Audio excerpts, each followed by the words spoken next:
democracy. And while we cast our ballots alone, we chose hope together. Hope over tyranny. Hope over big money and small ideas. Hope over despair. We won because New Yorkers allowed themselves to hope that the impossible could be made possible. And we won because we insisted that no longer would politics be something that is done to us. Now it is something that we do.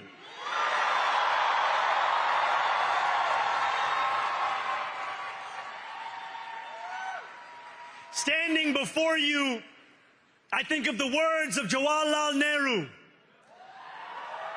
A moment comes but rarely in history when we step out from the old to the new, when an age ends and when the soul of a nation long suppressed finds utterance. Tonight we have stepped out from the old into the new. So let us speak now with clarity and conviction that cannot be misunderstood about what this new age will deliver and for whom. This will be an age where New Yorkers expect from their leaders a bold vision of what we will achieve, rather than a list of excuses for what we are too timid to attempt.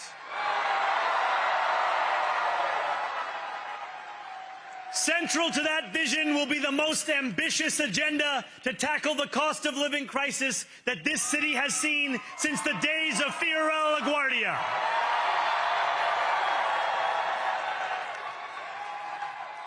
An agenda that will freeze the rents for more than 2 million rent-stabilized tenants. Make buses fast and free. And deliver universal child care across our city.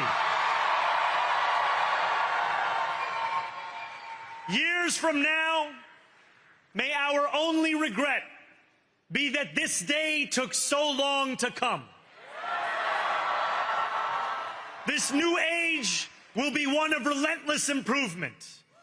We will hire thousands more teachers. We will cut waste from a bloated bureaucracy. We will work tirelessly to make lights shine again in the hallways of NYCHA developments where they have long flickered. Safety and justice will go hand in hand as we work with police officers to reduce crime and create a department of community safety that tackles the mental health crisis and homelessness crises head on. Excellence will become the expectation across government, not the exception. In this new age we make for ourselves, we will refuse to allow those who traffic in division and hate to pit us against one another. In this moment of political darkness, New York will be the light. Here, we believe in standing up for those we love. Whether you are an immigrant, a member of the trans community, one of the many black women that Donald Trump has fired from a federal job, a single mom still waiting for the cost of groceries to go down,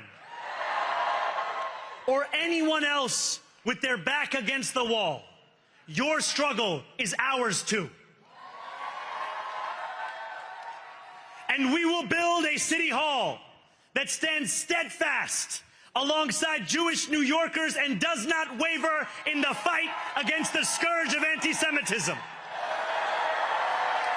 Where the more than 1 million Muslims know that they belong. Not just in the 5 boroughs of this city, but in the halls of power. No more will New York be a city where you can traffic in Islamophobia and win an election.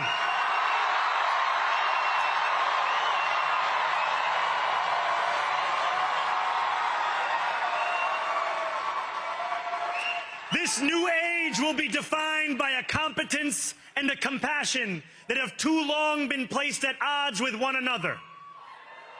We will prove that there is no problem too large for government to solve and no concern too small for it to care about. For years, those in City Hall have only helped those who can help them. But on January 1st, we will usher in a city government that helps everyone. Now, I know that many have heard our message only through the prism of misinformation. Tens of millions of dollars have been spent to redefine reality and to convince our neighbors that this new age is something that should frighten them.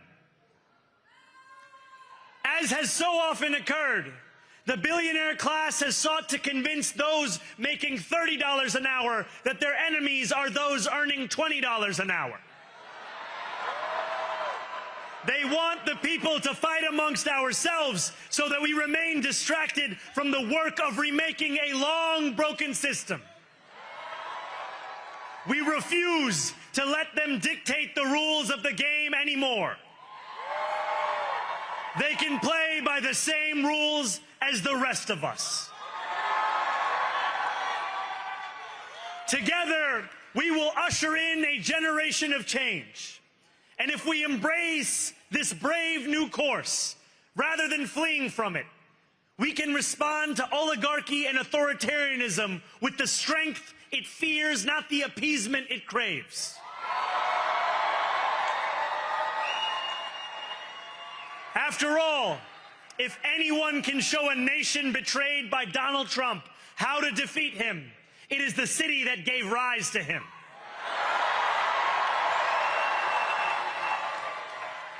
And if there is any way to terrify a despot, it is by dismantling the very conditions that allowed him to accumulate power. This is not only how we stop Trump, it's how we stop the next one.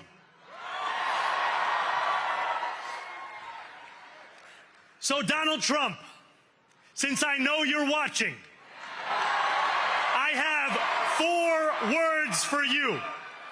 Turn the volume up.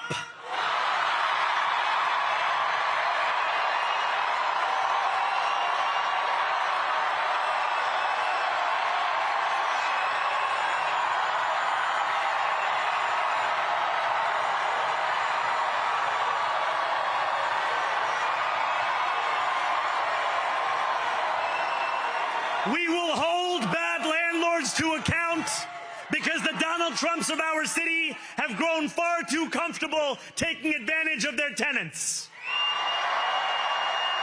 We will put an end to the culture of corruption that has allowed billionaires like Trump to evade taxation and exploit tax breaks. We will stand alongside unions and expand labor protections because we know, just as Donald Trump does, that when working people have ironclad rights, the bosses who seek to extort them become very small indeed. New York will remain a city of immigrants, a city built by immigrants, powered by immigrants, and as of tonight, led by an immigrant.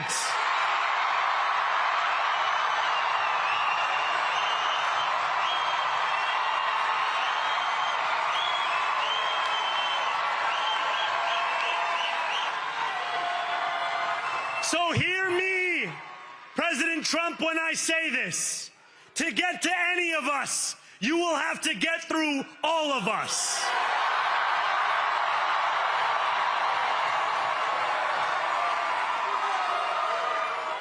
When we enter City Hall in 58 days, expectations will be high. We will meet them. A great New Yorker once said that while you campaign in poetry, you govern in prose. If that must be true, let the prose we write still rhyme, and let us build a shining city for all. And we must chart a new path, as bold as the one we have already traveled. After all, the conventional wisdom would tell you that I am far from the perfect candidate. I am young, despite my best efforts to grow older. I am Muslim. I am a democratic socialist.